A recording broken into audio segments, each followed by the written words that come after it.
महागणपतिं मनसा स्मरामि महागणपतिं మనసా స్మరామి. TR creations family అందరికీ నా హృదయపూర్వక ధన్యవాదాలు. అలాగే ధనుసు రాశి ఫ్యామిలీ అందరికీ కూడా ప్రత్యేకించి వెల్కమ్. సో ధనుసు రాశి వారందరికీ కూడా ఇంతకాల సర్పదోషంలో అలాగే షష్టగ్రహ కూటమి ఉన్న వీటన్నిటికీ కూడా చక్కగా ఒక రామబాణం లాంటి మంచి పరిష్కార మార్గం తప్పకుండా మీ జీవితంలో అభివృద్ధిని, అదృష్టాన్ని, ఫార్చ్యూన్ని, లక్ని పెంచే మాసంగా మనం ఈ మాఘమాసాన్ని చెప్పుకోవచ్చు. మా అఘము అంటే పాపం, మా అంటే లేనిది, అంటే పాపాన్ని పాలద్రోలే మాసంగా మాఘమాసాన్ని మనం చెప్పుకుంటూ ఉంటాం. ఈ మాఘమాసంలోనే చూసినట్టయితే వసంత పంచమి సరస్వతీదేవి ఉద్భవించింది. అదేవిధంగా సూర్యుడు పుట్టిన మాసము, సూర్య భగవానుడు పుట్టిన మాసము రథసప్తమి ఈ మాఘమాసమే. అలాగే మహాశివుని యొక్క శివుని లింగోద్భవం జరిగింది కూడా మాఘమాసంలోనే. జ్ఞానానికి కారకులైన మహాశివుడు కానివ్వండి, సూర్య భగవానుడు చైతన్యానికి, ఆత్మబలానికి కారకుడైన ఈ సూర్యుడు పుట్టింది కానివ్వండి, సరస్వతీదేవి సంపూర్ణ జ్ఞానాన్ని మనిషికి ఇచ్చే ఈ యొక్క సరస్వతీదేవి ఉద్భవించింది కానీ ఈ మాఘమాసంలోనే.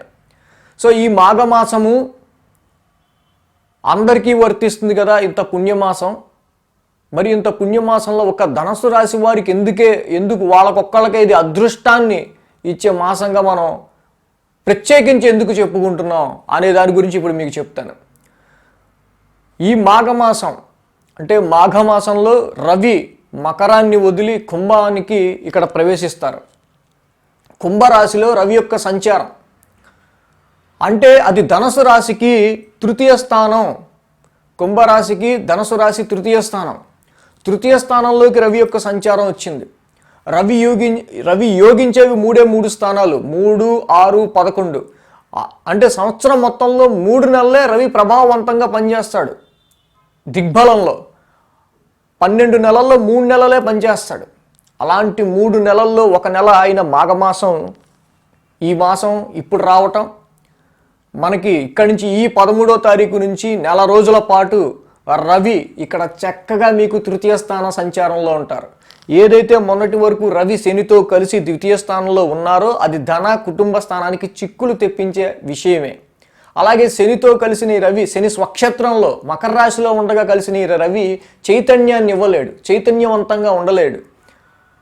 ఎన్ని పనులు చేద్దామన్నా కూడా ఎంతో కొంత మనకి మందబుద్ధి అనేది, లేకపోతే కొంత బద్ధకం అనేది చోటు చేసుకునే ఆస్కారాలు ఉంటాయి. సో ఇప్పుడు ఈ తృతీయ స్థానంలో మాఘమాసానికి సంబంధించి రవికి అత్యంత అద్భుతంగా రవి పుట్టిన మాసమైన ఈ మాసంలో తృతీయ స్థానం హౌస్ ఆఫ్ ఎఫర్ట్స్, తృతీయ స్థానంలో రవి సంచరించేటప్పుడు వెల్త్ని, హెల్త్ని రెండింటినీ ఇస్తాడు.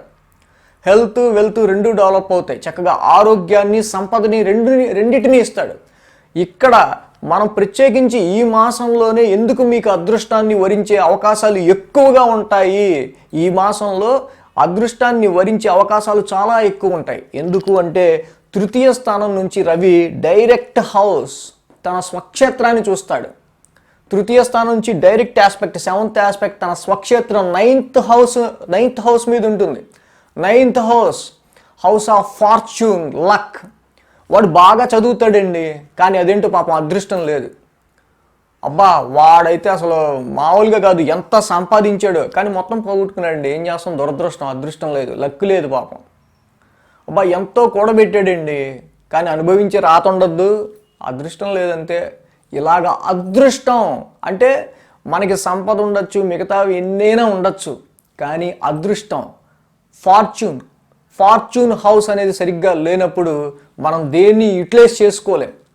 అలాగే అసలు ఏమీ చదవని వాడు కూడా ఎందుకు హై రేంజ్లో ఉంటున్నాడు, ఎంత మాస్టర్స్, డిగ్రీస్, పెద్ద పిహెచ్డీలు చేసిన వాళ్ళు కూడా మరి ఎందుకు అసలు ఏమీ చదవని వాడు వాళ్ళకంటే ఎక్కువ చక్కగా హై రేంజ్కి వెళ్ళగలుగుతున్నాడు. 9th house, that is the house of fortune and luck. So బాగా చదివాడండి, కానీ వాడికి పాపం సరైన ఉద్యోగం రాలేదు. లక్ ఉండాలి. ఆ లక్ అనేది ఉంటే బాగా చదవకపోయినా ఎవడో ఒకటి చక్కగా హ్యాండ్ ఇస్తాడు, పైకి లాగుతాడు. చక్కగా మంచి రెఫరెన్సో లేకపోతే రికమెండేషన్తోనో వీడు ఇన్ని సంవత్సరాలు బాగా చదువుకున్నవాడు పాపం అక్కడ దాకా వెళ్ళలేంది. కానీ ఈ 9th హౌస్ బాగా ఉన్నవాడు, జాతకంలో త్రికోణ స్థానం 9th హౌస్ బాగున్నవాడు చిన్న రికమెండేషన్తో ఏమీ చదవకుండా హయ్యర్ పొజిషన్కి వెళ్ళిపోతాడు. సో 3rd హౌస్ నుంచి ఎప్పుడైతే Ravi 9th house higher education, higher philosophy, ethics, ధర్మం, spirituality, fortune, luck, growth house దీన్ని చూస్తాడో తప్పకుండా ధనుసు రాశి వాళ్ళు ఎవరైతే తృతీయ స్థానం ఆల్సో రిప్రజెంట్స్ ఇంటర్వ్యూస్కి ఎవరైతే అటెండ్ అవుదాం అనుకుంటున్నారో, మీరు ఇప్పటిదాకా ఈ విషయాల్లో కష్టపడుతున్నారో దానికి అదృష్టం కలిసి రావట్లేదు, లక్ కలిసి రావట్లేదు అనుకునే ధనుసు రాశి వాళ్ళందరికీ కూడా ఇది ఒక మహాద్భుతమైన ఇది రామబాణం. ఇది మాత్రం ఈ మాఘమాసంలో తప్పకుండా 13వ తారీఖు నుంచి ఈ నెల రోజుల పాటు మళ్ళీ వచ్చే మార్చి 15వ తారీఖు వరకు కూడా ఈ 30 రోజులు చక్కగా నిష్టగా మాఘమాసంలో ఏం చెప్పారంటే అన్నిటికంటే ముఖ్యమైనది స్నానం అనేది ముఖ్యం. జపం కంటే, హోమం కంటే, దానం కంటే, తర్పణం కంటే స్నానం అనేది ముఖ్యం. ఎప్పుడు?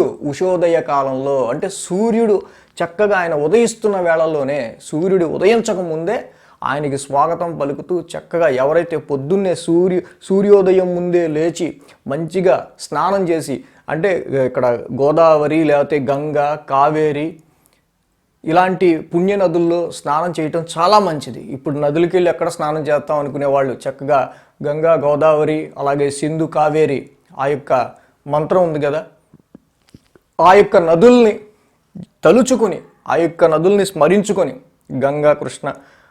గంగా, గోదావరి, సింధు, కావేరి జలేస్మిన్ సన్నిధిం కూరు ఆ మంత్రాన్ని చదువుకొని, లేకపోతే గంగని, గోదావరిని, కావేరీ నదిని చక్కగా అలాంటి పుణ్య నదులని తలుచుకుని స్నానం చేసినా కూడా యద్భావం తద్భావతి. చక్కగా స్నానం చేసినా కూడా పుణ్య నదిలో స్నానం చేసినట్టే మనం ఇంట్లో చేసినా కూడా చక్కగా పొద్దున్నే సూర్యాస్తమయం ముందే లేచి ఈ యొక్క స్నానం చేసి సూర్యుడి యొక్క ఆరాధన. ఎందుకంటే 9th హౌస్ ఆఫ్ స్పిరిచువాలిటీ.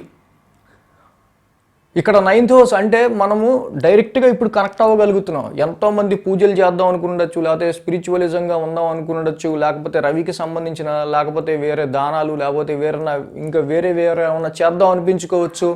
మీరు ఏదైనా అప్లై చేద్దాం అనిపించవచ్చు. ఆ బుద్ధి పుట్టుకపోయి ఉండొచ్చు. కానీ ఇప్పుడు 9th హౌస్ డైరెక్ట్ ఆస్పెక్ట్, తృతీయ స్థానం నుంచి రవి ఎప్పుడైతే 9th హౌస్ మీద డైరెక్ట్ ఆస్పెక్ట్ చేస్తారో, ఉపజయ స్థానం నుంచి రవి యొక్క దృష్టి 9th హౌస్ మీద ఉందో తప్పకుండా గ్రోత్ హౌస్ అన్నీ ఫుల్ఫిల్ అవుతాయి.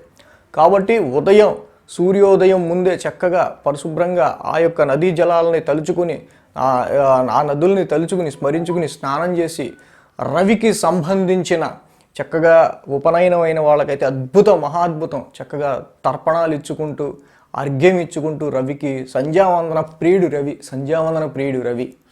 అలాగే చక్కగా జపాకుసుమ సంకాసం కాశ్యపేయం మహద్యుతిం తమోరిం సర్వ పాపగ్నం ప్రణతోస్మి దివాకరం. ఈ యొక్క మంత్రాన్ని ఎంత చేసుకుంటే అంత మంచిది. చక్కగా రవి నవగ్రహ శాంతి మంత్రం, నేను ఇది ఇక్కడ మీకు చక్కగా టైటిల్ కార్డులో కూడా ఇస్తాను. రవి నవగ్రహ శాంతి మంత్రం ఇది చదువుకున్నా మంచిది. అదేవిధంగా రవికి సంబంధించిన 12 నామాలు: ఓం మిత్రాయ నమః, ఓం రవియే నమః, ఓం సూర్యాయ నమః, ఓం భానవే నమః, ఓం ఖగాయ నమః, ఓం పూష్ణే నమః, ఓం హిరణ్యగర్భాయ నమః, ఓం మరీచయే నమః, ఓం ఆదిత్యాయ నమః, ఓం సావిత్రే నమః, ఓం అర్కాయ నమః, ఓం భాస్కరాయ నమః. ఇలా 12 మొత్తం ఈ యొక్క 12 నామాలు రవికి సంబంధించిన అత్యంత శక్తివంతమైన 12 నామాలు. సో ఈ రవి 12 నామాలు కూడా ఇస్తున్నాను. ఈ రవి అత్యంత శక్తివంతమైన ఈ 12 నామాలు, రవి నవగ్రహ శాంతి మంత్రం, ఉపనయనం అయిన వాళ్ళు సంధ్యావందనం, అలాగే శివుడికి కూడా అభిషేకం చేసుకోవటం చాలా మంచిది. ఇలాంటివి చేసి తప్పకుండా సూర్యుడికి సంబంధించిన ఇక ఆదిత్య హృదయ పారాయణం కానివ్వండి, ఇలాంటివి. ఇంకా సూర్యుడికి సంబంధించి గోధుమ పాయాసం పొద్దున్నే మీ పూజ అంతా అయిపోయాక చక్కగా సూర్యుడికి మీరు ఆయనకి నైవేద్యంగా పెట్టి చూపించి మీదంతా అయిపోయాక ఆ సూర్యభగవానుడికి ప్రసాదంగా పెట్టి చక్కగా ఇంట్లో వాళ్ళందరూ తీసుకున్న గోధుమ పాయాసం, చక్కగా ఆవు పాలు, గోధుమ పిండి, అలాగే బెల్లము, నెయ్యి కలిపి గోధుమ పాయాసంగా చేసి సూర్యుడికి అది పెట్టి మనం తీసుకున్న సంపూర్ణమైన ఆరోగ్యం భాస్కరాదిత్యేత్. చక్కగా సంపూర్ణ ఆరోగ్యకారకుడు రవి, ఆరోగ్యాన్ని ఇచ్చేవాడు రవి.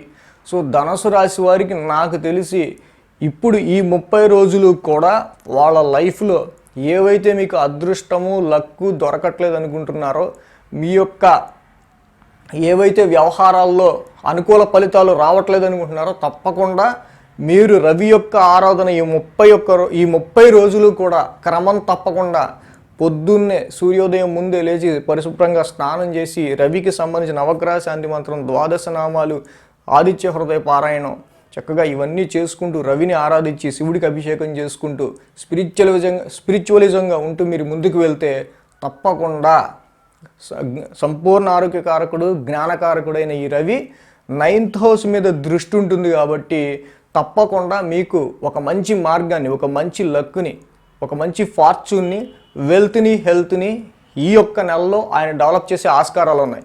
ఇంకొక విషయం, కాలసర్పదోషం ఉన్న మిగతా గ్రహాలు నిర్వీర్యం అవుతాయి. కాలసర్పదోషం ఎఫెక్ట్కి వాటి యొక్క ప్రభావాన్ని మిగతా రాశుల మీద కురిపించలేవు కాబట్టి కాలసర్పదోషం వల్ల ఇక్కడ ఎదుగుదల తగ్గిపోతుంది అని అంటుంటారు. కానీ రవికి అది వర్తించదు. రవికి మాత్రం రవి తన యొక్క డైరెక్ట్ ఆస్పెక్ట్ 9th హౌస్ మీద ఉంటుంది. ఎవరికైనా 9th హౌసే కావాలి. జీవితంలో వాడు ఎంత ఉన్నత శిఖరాలకి వెళ్తాడు అనేది 9th హౌస్ మీద డైరెక్ట్ ఆస్పెక్ట్ రవి ఉంటుంది. రవి కిరణాలని ఈ యొక్క రాహుకేతువులు ఎక్కడ ఆపలేవు. మీరు రవికి చేస్తున్న ఈ యొక్క పఠనం ఏదైతే ఉందో చక్కగా మంత్ర పఠనం, దాని ద్వారా తప్పకుండా మీకు 9th హౌస్ ఫుల్ యాక్టివేట్ అవుతుంది.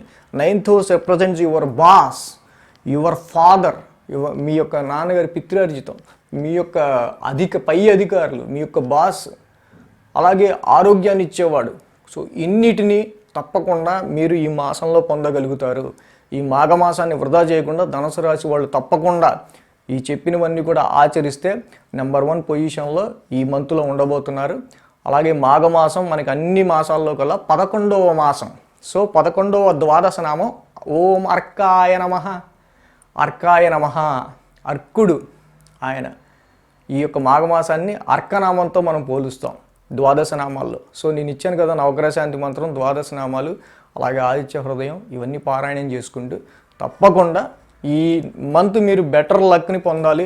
చాలామంది నాకు కామెంట్స్లో కూడా పెట్టండి. మీకు తెలుసో తెలియకో చాలామంది స్పిరిచువల్ యాక్టివిటీస్కి కనెక్ట్ అయిపోయి కూడా ఉంటారు ఆల్రెడీ. మీకు తప్పకుండా కనెక్ట్ అవుతారు. ఎందుకంటే 3వ స్థానంలో ఉన్న రవి 9th హౌస్ని చూస్తారు కాబట్టి హౌస్ ఆఫ్ సంప్రదాయం, సంస్కారం, అలాగే మన ధర్మం, స్పిరిచువలిజానికి సంబంధించిన అంశాలు కాబట్టి తప్పకుండా మీరు ఏ ఫీల్డ్లో ఉన్నారో వాళ్ళకి అదృష్టం కావాలనుకునే వాళ్ళందరూ ఇది చేయండి. తప్పకుండా మీ అందరికి కూడా మంచి రిజల్ట్స్ ఉంటాయి. Thanks for watching TR Creations. ధన్యవాదాలు.